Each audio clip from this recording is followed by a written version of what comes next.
प्यारे विद्यार्थियों, स्वागत है आप सभी का। आइए देखते हैं सेट का क्वेश्चन नंबर 16।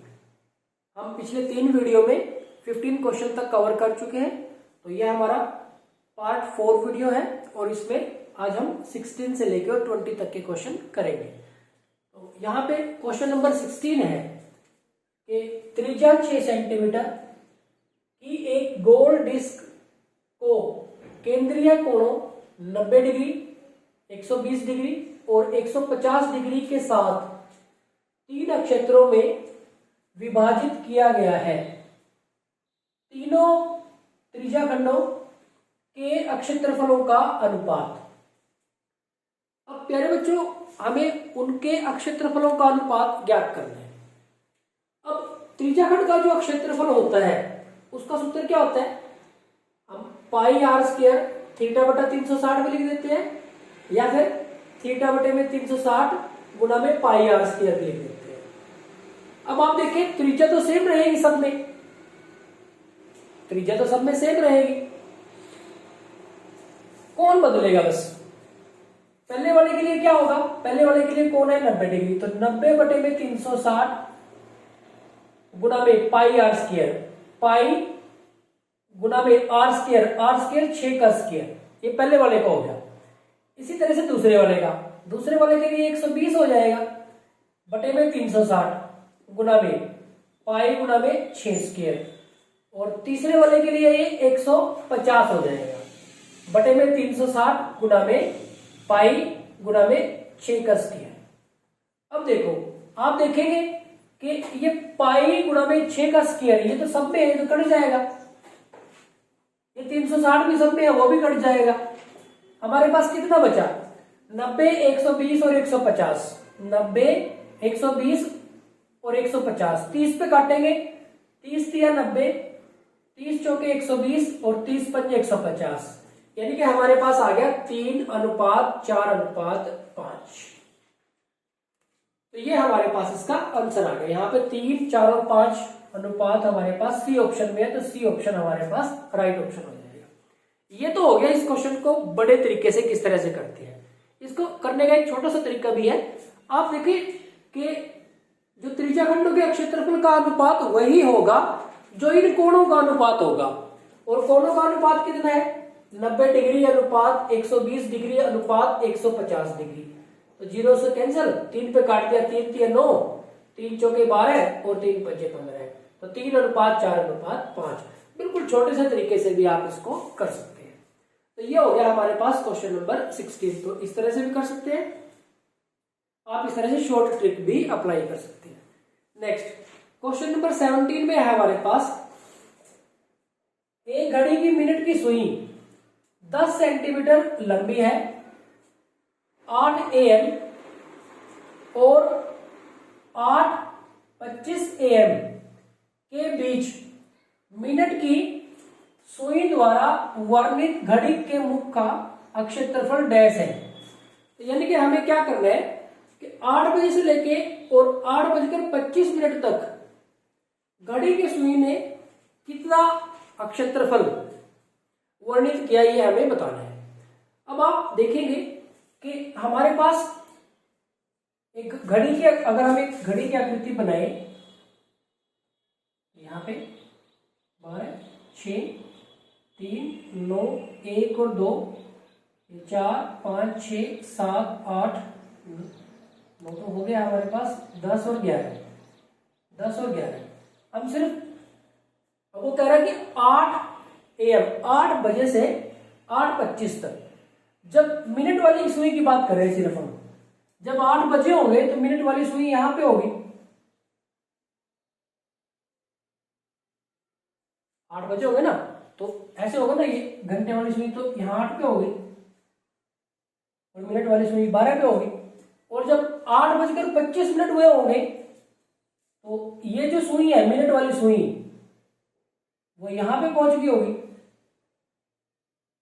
यानी कि 8 बजे से लेके और 8:25 तक ये कोण बनाया। अब आप देखेंगे कि जब ये मिनट वाली सुई पूरा एक चक्कर लगाएगी, एक संपूर्ण कोण बना देगी, यानी 360 डिग्री का कोण बनाएगी, यानी कि 60 मिनट में कितना कोण बनाएगी? में कोण बराबर है 360 डिग्री। तो 1 मिनट में कोण ये कितना हो जाएगा? 360 बटे में 60 यानी कि 6 डिग्री। और यहां 8 बजे से लेकर 8:25 मिनट तक यानी कि 25 मिनट। तो 25 मिनट में कोण 1 मिनट में 6 डिग्री का है, तो 25 मिनट में 25 × 150 डिग्री का कोण बनेगा। अब त्रिज्या घट का क्षेत्रफल हमें निकालना है, तो थीटा बटे में 360 गुना में पाई आर स्क्वायर। इससे कंफ्यूज नहीं होना, कई बार ऐसे भी देते ना, पाई आर स्क्वायर थीटा बटे में 360, इससे कोई फर्क नहीं पड़ता। थीटा हमारे पास 150 बटे में 360 गुना में यहां पे 22/7 गुना में आर का मान है मिनट की सुई, यही तो है त्रिज्या, ये सुई की लंबाई है, वही हमारी त्रिज्या है। तो ये है हमारे पास 10 गुना में 10। अब प्यारे बच्चों यहां पे एक बात देखो कि 10 गुना में 10, मैं 22/7 की जगह पे, क्योंकि 7 तो कैंसिल होता नहीं वैसे, यहां पे 3.14 यूज कर लेता हूं। इसका क्या बेनिफिट होगा? इसके बटे में ये दशमलव हटाता हूं तो ये 100 लग जाएगा। अब ये 100 इन 10 के साथ कैंसिल हो जाएगा। अब ये एक 0 भी कैंसिल होगी। 3 × 5 = 15 और 3 पे किया तो ये 12 आ गया। अब यहां 6 आ जाएगा और ये हमारे पास हो जाएगा, 2 पे कैंसिल किया, 2 × 6 = 12 और यहाँ पे 1, 5 और 7, बस अब नहीं होगा। अब यहां से हमारे पास ये हो जाएगा 5 × 7 = 35 का 5 हासिल 3, 25 और 3 = 28 हासिल 2, 5 और 2 7 बटे में 6। तो इसको किया 6 × 6 1 बच गया, 6 × 3 = 18 और फिर 0 आ जाएगी क्योंकि 5 तो छोटा होता है, दशमलव 50 हो जाएंगे। 6 × 8 = 48, 6 × 8 = 48, 2 बच गए हमारे पास, 6 × 8 = 48, 2 बचेंगे हमारे पास, 2 बचेंगे तो हमारे पास 20 बन जाएंगे, 6 × 3 = 18। तो ये हमारे पास आ गया 130.83 सेंटीमीटर में है ना, तो 1 सेंटीमीटर। ये देखो अगर आप लेते हैं 22/7 तो थोड़ा बहुत फर्क पड़ेगा इसका आंसर में, इसमें कैलकुलेशन में थोड़ा बहुत कम ज्यादा हो जाता है। तो आप ये देख ले कि 130 के आसपास कौन सा है आंसर में। तो 130 के आसपास जो हमारे पास आंसर में है वो है ए ऑप्शन। तो ए ऑप्शन हमारे पास इसका राइट ऑप्शन हो जाएगा। अगर आप इसको समझना चाहते हैं तो देखते हैं, जैसे हम अगर यहां लिखे 150 बटे में 360 गुना में 22 बटे में 7 गुना में यहां पे 10 गुना में 10, अगर हम 22/7 लेते हैं तो उससे हमें क्या मिलता है? अब यहां से 1 0 तो ये कैंसिल हो जाएगी, यहां पे 5 आ जाएगा और ये हमारे पास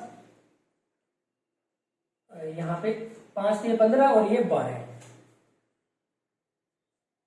अब यहां से देखो नीचे तो आ गया, अब थोड़ा और कैंसिल कर लेते हैं, ये 6 रह गया और ये 11 आ गया। अब ये 3 रह गया और ये 5 आ गया। अब नीचे तो आ गया 7 × 3 = 21 और यहां पे ऊपर की बात करें तो हमारे पास है 5 है और ये 5, 5 × 5 =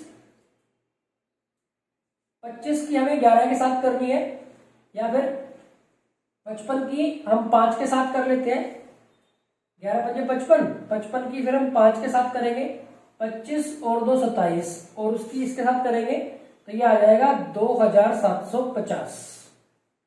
अब इसकी अगर हम करें तो यहां पे अगर हम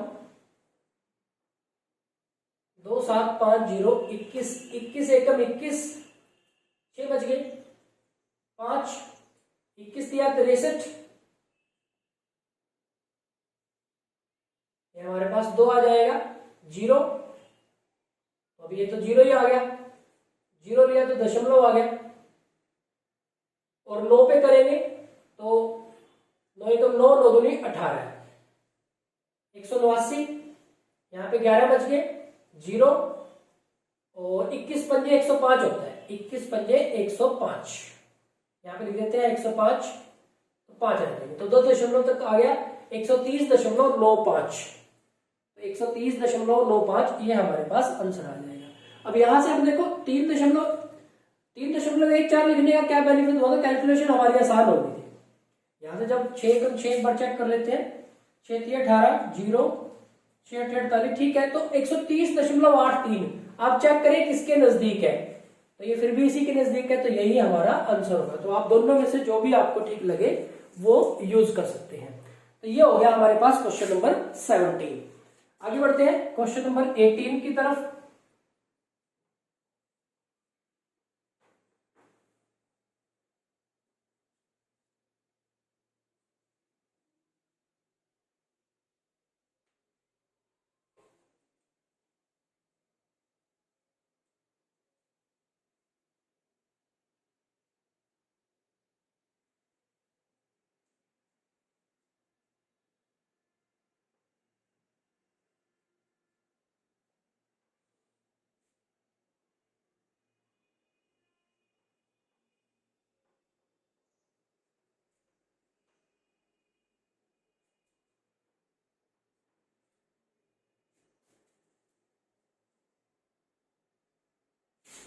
अगर हम बात करें क्वेश्चन नंबर 18 की, थोड़ा मिट गया है लेकिन समझ में आ जाएगा।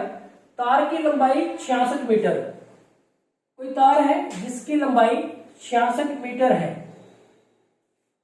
इस तार से बनने वाले वृत्तों जिनकी परिधि 13.2 सेंटीमीटर है की संख्या है। इस तार से कितने वृत्त बनाए जा सकते हैं जिसकी जो परिधि है, इस तार को बीच में से छोटे छोटे टुकड़ों में काट लिया, एक टुकड़ा लिया और उससे वृत्त बना लिया, फिर एक और टुकड़ा लिया, वृत्त बना लिया, इस तरह से छोटे छोटे वृत्त बना लिए। ये पूछ रहे हैं कि इस तार से ऐसे कितने वृत्त बन सकते हैं और कैसे वृत्त, जिनकी परिधि कितनी है, जिनकी परिधि कितनी है 13.2 सेंटीमीटर।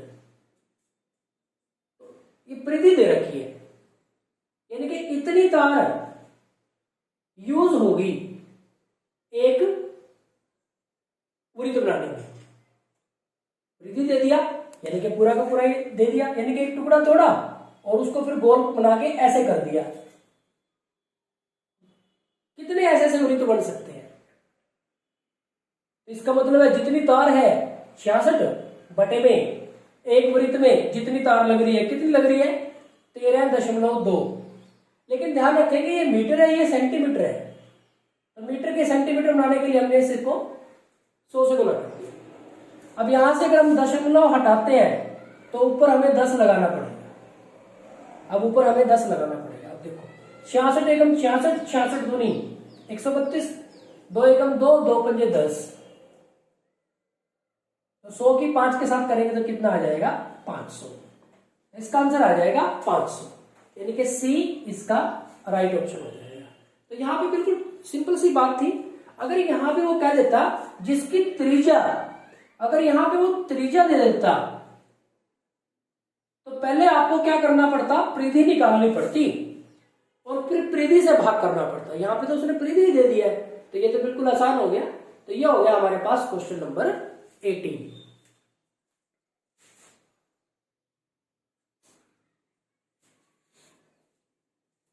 मेरे बच्चों देखते हैं क्वेश्चन नंबर 19। थोड़ा ट्रिकी क्वेश्चन दे दिया गया है। यहां पे कहा गया है यदि एक वृत्त की परिधि और एक वर्ग का परिमाप बराबर है तो इनमें से कौन सी बात सही है। वृत्त का क्षेत्रफल छोटा होगा वर्ग के क्षेत्रफल से, वृत्त का क्षेत्रफल और वर्ग का क्षेत्रफल बराबर होगा, वृत्त का क्षेत्रफल बड़ा होगा वर्ग के क्षेत्रफल से, और इनमें से कोई नहीं। अब आप देखो वृत्त की परिधि यानी कि 2 पाई r और वर्ग का परिमाप 4 गुना में भुजा यानी कि 4a, यानी कि दोनों आपस में बराबर है, ये दे रखा है। अब आप देखो 2 से भाग कर दो, पाई r बराबर है 2a, यहां पे पहुंच गया। और अब हमें ये बताना है कि किसका क्षेत्रफल ज्यादा है, कम है या फिर बराबर है। अब जो वृत्त का क्षेत्रफल है, वृत्त का क्षेत्रफल वो तो कितना है हमारे पास पाई आर स्क्वायर, और जो वर्ग का क्षेत्रफल है वो क्या होता है ए स्क्वायर। अब इससे तो अंदाजा नहीं लगता, या तो हम सारा काम आर में बदल लें या सारा काम ए में बदल लें। हम क्या करते हैं, यहां से देखो किसका मान निकाल लेते हैं, आर का मान निकाल लेते हैं और यहां पे रख लेते हैं, या फिर यहां से ए का मान निकाल लेते हैं और यहां पे रख लेते हैं। तो यहां से ए का मान देखो, ये 2 इसके बटे में आ जाएगा, तो पाई आर बटे में 2, ये हमारे पास ए का मान आ गया, और यहां पे रख पाई आर बटे में 2 और गुना में पाई आर बटे में 2। अब आप देखिए, क्योंकि ए है ना, ए का मान ये है और ये स्क्वायर है, तो ए गुना में हो गया। अब आप देखें, देखो पाई आर और ये आर, ये क्या हो गया पाई आर स्क्वायर, और क्या बच गया, एक ये पाई बच गया और ये बटे में 4 बच गया, पाई बटे में 4 गुना में, मैंने ऐसे लिख दिया इसको। अब आप देखें, ये वर्ग का क्षेत्रफल है, पाई आर स्क्वायर, तो ये वृत्त का क्षेत्रफल भी है, और इसकी गुणा हो रही है पाई बटे में 4 से, पाई बटे में 4 से गुणा हो रही है। देखो एक पहले एग्जांपल से इस बात को समझते हैं। मान लो हमें 7 की गुणा करनी है 1.2 के साथ, तो 12 सत्ते 84 दशमलव यहां लग जाएगा। देखो 7 की जब हमने गुणा की 1.2 के साथ तो 8.4 हो गया, यानी कि ये हमारी जो वैल्यू है वो बढ़ गई। जब हमने 7 की गुणा की 1 के साथ तो ये 7 ही बना, तो कोई फर्क नहीं पड़ा। जब हमने 7 की गुणा की 0.8 के साथ, 7 8 56, ये बन गया 5.6। तो जब हमने 7 की गुणा की, अब देखो पहले तो ये 7 था, अब ये 5.6 हो गया, यानी कि कम हो गया। तो यहां पे आपको ध्यान रखना है कि जब हम किसी संख्या की एक से बड़ी संख्या से गुणा कर रहे हैं तो मान बढ़ रहा है, जब 1 से कर रहे हैं तो मान बराबर है, और जब 1 से छोटे से किसी संख्या की गुणा कर रहे हैं तो मान कम हो गया। देखो 7 की जब हमने 1 से छोटे से गुणा की तो मान कम हो गया। अब आप देखो इसके बारे में सोचो, ये कितना होगा। अब पाई का मान तो होता है 3.14, तो पाई बटे 4 का मान होगा 3.14 बटे में 4, यानी कि जब इसको भाग करके देखें तो ये बनेगा 0.4 8 32 तो ज्यादा हो जाएगा, 4 7 28, 3 बच गए 4 और 4 8 32, 0.78। अब देखो क्योंकि ये 1 से कम है, तो जब 1 से कम की इससे गुणा करेंगे तो इसका मान कम हो जाएगा, जैसे यहां से हमें पता चला। तो इसका मान यानी कि कम होगा, यानी कि कौन कम होगा, जो वर्ग का क्षेत्रफल है, जो वर्ग का क्षेत्रफल है वो क्या होगा, कम हो जाएगा। किससे, वृत्त के क्षेत्रफल से, क्योंकि ये जब हम 0.78 से इसकी गुणा करेंगे, देखो ये तो दोनों सेम है, लेकिन जब इसकी हम इससे गुणा करेंगे तो ये कम हो जाएगा, इससे कम हो जाएगा यहां से, इस एग्जाम्पल की सहायता से। यानी कि जो वर्ग का क्षेत्रफल है वो कम होगा और जो वृत्त का क्षेत्रफल है वो ज्यादा होगा। अब आप देखो वृत्त का क्षेत्रफल कम नहीं, वृत्त का तो ज्यादा होगा, बराबर नहीं, हाँ ये आ गया, वृत्त का क्षेत्रफल ज्यादा होगा किससे, वर्ग के क्षेत्रफल से। तो ये सी ऑप्शन इसका राइट ऑप्शन हो जाएगा। ये थोड़ा सा ध्यान रखना पड़ेगा आपको, ये थोड़ा सा समझना पड़ेगा कि जब हम किसी पॉजिटिव नंबर की एक से बड़ी संख्या के साथ गुणा करेंगे तो मान ज्यादा होगा, 1 से गुणा करेंगे तो मान वही रहेगा, और 1 से कम से गुणा करेंगे तो कम हो जाएगा। क्योंकि ये 1 से कम है, इसका मान 1 से कम है, तो इसकी जब गुणा करेंगे तो ये छोटा हो जाएगा। किससे छोटा हो जाएगा, इससे छोटा हो जाएगा पाई आर स्क्वायर से। तो पाई आर स्क्वायर तो वृत्त का क्षेत्रफल था, तो वृत्त के क्षेत्रफल से छोटा हो जाएगा, यानी कि वृत्त का क्षेत्रफल बड़ा हो जाएगा। ये आपको ध्यान रखना है। नेक्स्ट क्वेश्चन नंबर 20, ये भी कुछ ऐसा ही क्वेश्चन है। इसमें कहा गया है कि यदि एक वृत्त का क्षेत्रफल एक वर्ग के क्षेत्रफल के बराबर है। अब देखो, जो वृत्त का क्षेत्रफल होता है वो क्या होता है, पाई आर स्क्वायर, और जो वर्ग का क्षेत्रफल होता है वो होता है ए स्क्वायर। ये दोनों बराबर है। तो हमें क्या करना है, तो उनके परिमापों का अनुपात निकालना है। तो जो हमारे पास पहले वृत्त है तो पहले वृत्त ही लिखेंगे। तो वृत्त का परिमाप क्या होता है, वृत्त का परिमाप या वृत्त की परिधि 2 पाई आर अनुपात, और वर्ग का परिमाप क्या होता है 4 है। अब यहां से हम क्या करते हैं, ए का मान निकाल लेते हैं, यहां पे रख देंगे। अब इनका अनुपात निकालना है। अब देखो ए का मान कितना आ जाएगा, ये वर्गमूल हो जाएगा पाई आर स्क्वायर, ए का मान आ जाएगा। तो देखो ये वर्गमूल पाई हो जाएगा, आर स्क्वायर से तो वर्ग से वर्गमूल कट जाएगा, आर रह जाएगा, ये ए का मान आ गया। यहां पे रख देते हैं 2 पाई आर अनुपात 4 तो ऐसे ही, और ये है गुणा में वर्गमूल पाई और साथ में आर। तो ये आर इस आर के साथ कैंसिल, 2 एकम 2, 2 दूनी 4। यहां पे दोबारा से एक बार मैं लिख रहा हूं, क्या बचा हमारे पास, पाई अनुपात 2 वर्गमूल पाई। एक तो ये 2 और एक वर्गमूल पाई। देखो वर्गमूल पाई गुणा में वर्गमूल पाई क्या होता है, पाई होता है ना। तो ये देखो, इसको अगर हम वर्गमूल पाई गुणा में वर्गमूल पाई लिखें तो ये 2 वर्गमूल पाई है, तो एक कट जाएगा हमारे पास। तो ये हमें क्या मिल जाएगा, वर्गमूल पाई अनुपात 2, वर्गमूल पाई अनुपात 2, यानी कि हमारा जो डी ऑप्शन है वो क्या हो जाएगा, राइट ऑप्शन हो जाएगा। तो दोनों ही क्वेश्चन सेम से पैटर्न पे है, थोड़ा सा सोचना पड़ेगा आपको। तो प्यारे बच्चों, ये हो गया हमारे पास क्वेश्चन नंबर 20, और यहाँ पे हमारे पास जो सेट के क्वेश्चन है वो कंप्लीट हो जाते हैं। प्यारे बच्चों, अब की बार जो आपका सेट एग्जाम हुआ है ये थोड़ा सा डिफिकल्ट था। आपने इतना जो डिफिकल्टी लेवल है इसका इतना एक्सपेक्ट नहीं किया होगा, लेकिन ये भी हमारे लिए एक सबक है कि क्वेश्चन पेपर सेटर कैसा भी क्वेश्चन पेपर सेट कर सकता है। तो हमें हर एक परिस्थिति के लिए तैयार रहना चाहिए, और ज्यादा से ज्यादा मेहनत हमें करते रहना चाहिए, प्रैक्टिस हमें लगातार करते रहना चाहिए। Thank you very much.